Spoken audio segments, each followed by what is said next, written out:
everyone, so today I'm going to be doing another manga haul. This is everything I've collected in the past 2 months or so. But first of all, did you like that intro? I want to thank Marguerite's Manga so much for making me this intro and the outro that you'll see at the end of the video if you stay that long. I've never had an intro on any of my videos before, even though I've been making videos at this point for 10 years now. It's quite a long time, but I've never had an introduction, so I can't thank Marguerite's Manga enough for making that for me. Anyway, so for the manga, I'm going to start with some indie publishers who have been releasing some really cool manga lately, and then we'll get into newer stuff, and then series I've been collecting for a while. There's a lot of that this time, so stay tuned. Firstly, I have UFO Mushroom Invasion. This is published by Living the Line under their Smudge imprint. This is their second manga. I pre-ordered it directly from them. You can get it from Barnes & Noble if you did not do that, if you're interested in it.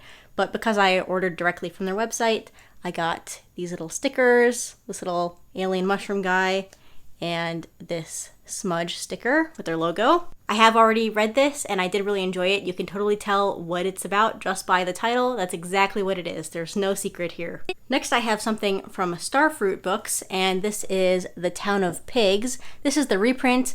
I did technically order the first time they printed this. I ordered the volume, but it never arrived to me. I had a lot of stuff going on in my life at the time, so I never got around to fixing that. So I'm really glad they reprinted it, because now that I've read Panorama of Hell, also by Hideshi Hino, I really wanted to read this. But somehow, I'm not sure what happened, but they also sent me an extra copy of Panorama of Hell. I already own this. I've already read it. I bought it from Mary Manga Co., I don't know, whenever it came out. And it has become one of my favorite horror manga in my collection, but I didn't order it from Starfruit Books when I ordered The Town of Pigs, so I don't know why they sent it to me, but it also came with this postcard that I didn't get the first time.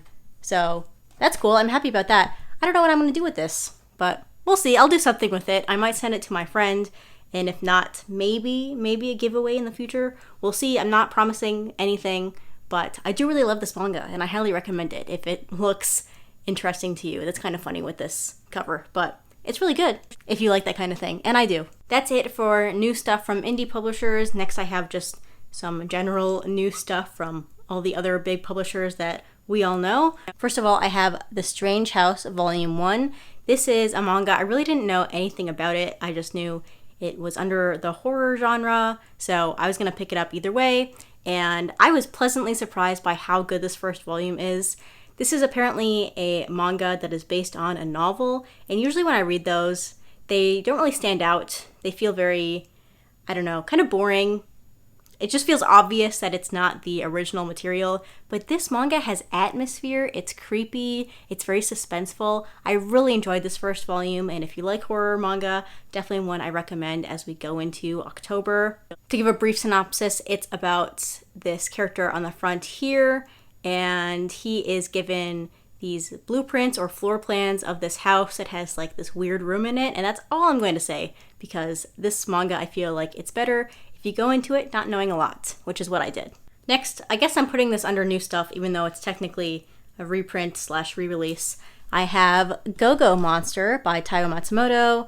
This is a reprint / new edition. I really think it's just a reprint of the original edition. It has cool sprayed edges. They did this before it was cool. This is a Taiyo Matsumoto work I was missing in my collection, so I'm really glad that Viz decided to reprint it.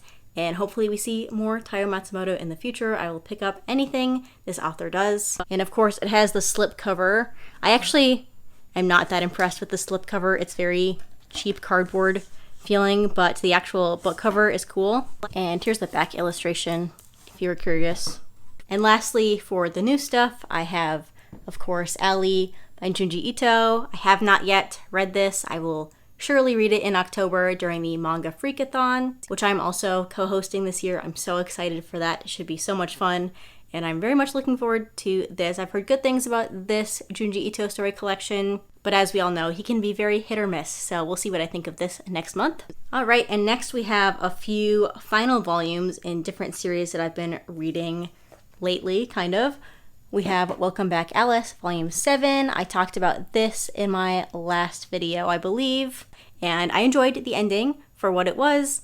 Shuzo Oshimi is, of course, not for everyone, but His stories are very interesting for me, to say the least. Next, I have Glitch Volume 4 with this lovely pink cover. I really like the cover. This is one I will talk about more in my next wrap-up video, whenever that is. But I did just read this, and I thought it was okay overall, but not something that everybody needs to be rushing to get and buy. So yeah, it was okay. Another final volume I have is King in Limbo, Volume 3. This is a series that has very mixed reviews, and I can understand why, but I really, really enjoyed this series the entire way through. I feel like the ending wasn't perfect, but it was satisfying enough for me, and I'm going to be keeping it in my collection because I do think it has some rereadability. I really, really enjoyed this series. Also a very unique josei manga if you're looking for one of those. And of course, a series that I've talked about a million times. I'm only going to mention it. I did get the final volume of Delicious in Dungeon. If you somehow did not see the video where I talked about the ending of this manga, I will just say that I absolutely loved the ending, and this entire series is so good. But I'm sure everybody knows it already because everybody and their mother is reading it right now. Alright, everything else in this video should be stuff I've been collecting for a while. There's no new stuff, there's no final volumes and series. It's just a bunch of pre-orders I've had, and these are in no order whatsoever. They're just whatever order I grab them off of the pile here. So firstly, we have Sketchy Volume 3. This will be a 6-volume series when it's completed. Really interesting. Not really coming of age because the characters are already adults, but kind of finding yourself skateboarding manga, which I really enjoy. Next we have How Do We Relationship Volume 11. I haven't read this series in a while, but I was enjoying it. It's very messy, very dramatic, but I have learned that I really enjoy that in manga. So looking forward to reading this volume. I think now we should be caught up, so all the chapters on the Viz app should be filled out, so maybe I will get back to reading this soon. Next I have Heavenly Delusion Volume 7.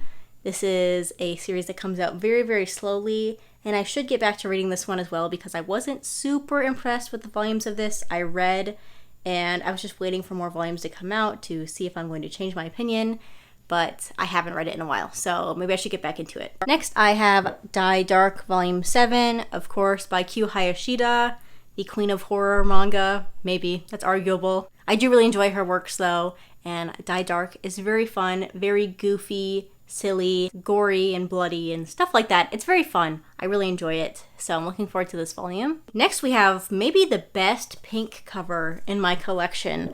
We have Tokyo Babylon Volume 4. That's so pink. This is a series I'm waiting until all 7 volumes are out to just read the entire thing, and then I will go ahead and read X, also by Clamp, because I think that one is related to Tokyo Babylon in some way. I don't know. I did read the first volume. I really enjoyed it. I know not everyone did, but I thought it was very interesting. I think, unfortunately, we have to wait until next year and quite a ways into the year for the final volume 7 to come out, but that is not the first time I have waited for a series to end, so it'll be fine. Next, I have another great cover. This is Don't Call It Mystery, Volumes 9 and 10, or Omnibus 5. I'm really enjoying this series as well. I haven't read this volume yet, but I have read all the other volumes that have been released so far, and it's another very interesting josei manga with a fantastic main character. I read it mainly for him, but I do enjoy the whole mystery aspect, even though it says don't call it a mystery. I don't know how else you would describe this manga because it feels like a mystery manga to me. Next, I have The Heroic Legend of Arslan, Volume 19. This year, I caught back up to this manga after 6 years, I want to say, of not reading it, and I had a really good time reading it. It's very enjoyable fantasy action series with a large cast of characters, if that's something that interests you, and of course, it is drawn by Hiromu Arakawa of Full Metal Alchemist fame, and I will read anything that she writes or draws. Also by Hiromu Arakawa is Demons of the Shadow Realm Volume 5. I really enjoyed the first volume of this when I read it. So this one, I have no idea how far into the series we are. I have no idea if it's even close to being completed, but I will wait until that final volume comes out, even if it is years. Next, I have Orb on the Movements of the Earth. This is volumes 5 through 6, or Omnibus 3. One more of these, and then the series will be completed, and then I will get back to reading it. But this is another pretty unique manga. This is a historical series about heliocentrism and the Inquisition. It's got lots of torture and blood though, so if that's going to bother you, skip this. But I did enjoy the first volume. It was kind of rocky, but I've heard good things about the rest of the series, so I will wait until the final volume is out and then go ahead and continue. Next, I have Witch Hat Atelier Kitchen Volume 4. This side series, is just a delight. Witch Hat Atelier can get a little angsty, even though it seems nice and fluffy. There are some dark moments, so having this nice, refreshing series is really great, especially with all the characters that you grow to love from the original series. So I'm very happy that Kodansha decided to release this one as well. Of course, they did it because Witch Hat Atelier is incredibly popular and it will make them money, but I'm glad they brought it over anyway. Next, I have some volumes that I already talked about in my last video, so I'm going to go through them very quickly. First, I have Auto Volume 3, sci-fi action series, very similar to Akira in art style and kind of storytelling. Next, I have Steal the Celestial Shadows Volume 3, A Kingdom of Quartz Volume 2, The Summer Hikaru Died Volume 4, of course, fantastic series, and My Girlfriend's Child Volume 5. Next, I have Parasite, the full color collection, Volume 7. Volume 8 should be out in October, so I can read it for October for the Manga Freakathon, spooky season. And I have not actually ever read Parasite, so it'll be interesting to read it for the first time in these full color collections. Next, we have the very highly delayed Gambling Apocalypse Kaiji Volume 5. The next one will be the final one whenever it gets released.